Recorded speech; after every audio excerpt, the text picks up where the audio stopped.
बहुत समय पहले असुरों का एक शक्तिशाली राजा था जिसका नाम हिरण्यकश्यप था।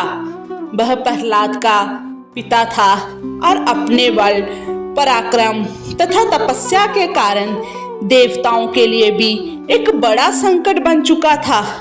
हिरण्यकश्यप भगवान विष्णु से घृणा करता था और चाहता था कि पूरी दुनिया केवल उसी की पूजा करे। हिरण्यकश्यप ने भगवान ब्रह्मा की घोर तपस्या की। उसकी तपस्या इतनी कठोर थी कि देवता भी भयभीत हो गए और ब्रह्मा जी को प्रसन्न करना पड़ा। जब ब्रह्मा प्रकट हुए तो हिरण्यकश्यप ने उनसे अमर होने का वरदान मांगा, लेकिन ब्रह्मा ने कहा कि यह संभव नहीं है। तब हिरण्यकश्यप ने एक चालाकी भरी याचना की, मुझे न दिन में मारा जा सके न रात में, ना कोई मनुष्य मुझे मार सके, ना कोई पशु, ना धरती पर मारा जा सके, ना आकाश में, ना घर के भीतर मारा जा सके, ना बाहर, ना किसी अस्त्र से, ना किसी शस्त्र से मुझे मारा जा सके। ब्रह्मा जी ने उसे यह वरदान दे दिया। इस वरदान से हिरण्यकश्यप का घमंड 7वें आसमान पर पहुंच गया और वह स्वयं को भगवान मानने लगा। उसने अपनी प्रजा को आदेश दिया कि केवल उसकी पूजा की जाए, किसी और देवता की नहीं। हिरण्यकश्यप का एक पुत्र हुआ जिसका नाम प्रहलाद रखा गया। बचपन से ही प्रहलाद अत्यंत धार्मिक, सरल और ईश्वर भक्त था। उसे भगवान विष्णु में गहरी श्रद्धा थी और वह दिन रात उन्हीं का स्मरण करता रहता था। जब प्रहलाद बड़ा हुआ और उसने अपने पिता के आदेश को मानने से इनकार कर दिया तो हिरण्यकश्यप क्रोधित हो गया। उसने सोचा कि यह बालक उसकी सत्ता के लिए खतरा बन सकता है। हिरण्यकश्यप ने उसे समझाने की कोशिश की, लेकिन प्रहलाद ने कहा, पिताश्री, भगवान विष्णु ही सर्वशक्तिमान हैं और मैं उनकी पूजा करता हूँ।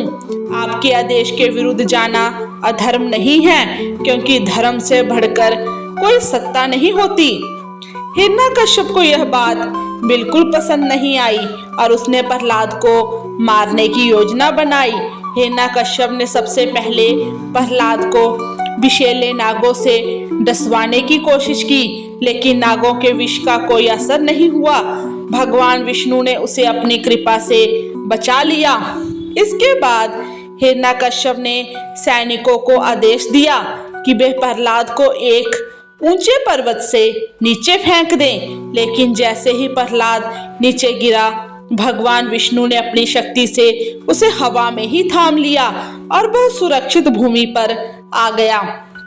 फिर हिरण्यकश्यप ने प्रहलाद को भूखे हाथियों के झुंड के सामने फेंक दिया, लेकिन हाथी ना तो उसे कुचल पाए और ना ही कोई नुकसान पहुंचा सके। हिरण्यकश्यप ने प्रहलाद को उबलते हुए तेल की कड़ाही में डलवाया, लेकिन यह क्या, जैसे ही प्रहलाद तेल में गिरा वह ठंडा हो गया। हर बार प्रहलाद को मारने की कोशिश असफल रही। इससे हिरण्यकश्यप को और भी क्रोधित हो गया। जब हिरण्यकश्यप ने अपनी बहन होलिका की मदद ली, होलिका के पास एक जादुई चादर थी जिसे पहनने से आगिन उसे जला नहीं सकती थी। हिरण्यकश्यप ने सोचा कि होलिका इस चादर को पहनकर प्रहलाद को गोद में लेकर आगिन में बैठेगी, जिससे प्रहलाद जलकर भस्म हो जाएगा और होलिका सुरक्षित रहेगी। होलिका ने यह योजना स्वीकार कर ली। एक बड़ी चिता जलाई गई और होलिका प्रहलाद को गोद में लेकर उस पर बैठ गई। लेकिन जैसे ही अग्नि भड़की, भगवान विष्णु की कृपा से तेज हवा चली और वह चादर उड़कर प्रहलाद के ऊपर आ गई। इससे प्रहलाद सुरक्षित रहा और होलिका जलकर भस्म हो गई। अब हिरण्यकश्यप बहुत क्रोधित हो गया। उसने प्रहलाद से पूछा, क्या तेरा भगवान इस खंभे में भी है? प्रहलाद ने उत्तर दिया, हाँ, भगवान हर जगह है। क्रोधित होकर हिरण्यकश्यप ने खंभे पर प्रहार किया और तभी खंभा फट गया। उसमें से भगवान विष्णु का नरसिंह अवतार प्रकट हुआ। नरसिंह भगवान ने हिरण्यकश्यप को पकड़ लिया और उसे महल के द्वार पर ले गए। वहां उन्होंने उसे अपनी जांघों पर रखा और अपने नखों से उसका सीना चीर दिया। उसे ना दिन में मारा गया, ना रात में, संध्या समय में मारा गया। ना घर के भीतर, ना बाहर, महल के द्वार पर मारा गया। ना पशु, ना मनुष्य, नरसिंह आधा सिंह आधा मानव थे। ना अस्त्र से, ना शस्त्र से, नखों से मारा गया। ना आकाश में, ना भूमि पर, जांघों पर रखा गया। इस तरह भगवान विष्णु ने भक्त प्रहलाद की रक्षा की। अधर्मी हिरण्यकश्यप का अंत कर दिया। होलिका दहन बुराई पर अच्छाई की जीत का प्रतीक है।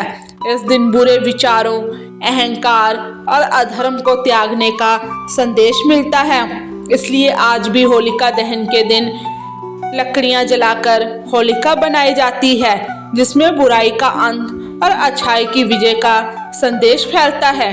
अगले दिन रंगों की होली खेली जाती है, जो प्रेम, भाईचारे और आनंद का प्रतीक है। यह हमें सिखाता है कि सच्ची भक्ति और सच्चाई कभी नहीं हारती। होलिका दहन की यह कथा हमें सिखाती है कि सत्य, भक्ति और अच्छाई की हमेशा जीत होती है। चाहे कितनी भी बड़ी कठिनाइयां क्यों ना आए, अहंकार और अधर्म का अंत निश्चित होता है और भगवान अपने भक्तों की रक्षा हर हाल में करते हैं।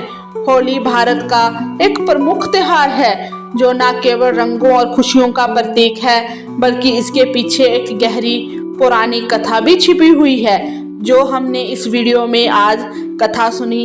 अगर आपको ये वीडियो अच्छी लगी, आप हमारे चैनल को सब्सक्राइब करें और वीडियो को लाइक करें। धन्यवाद।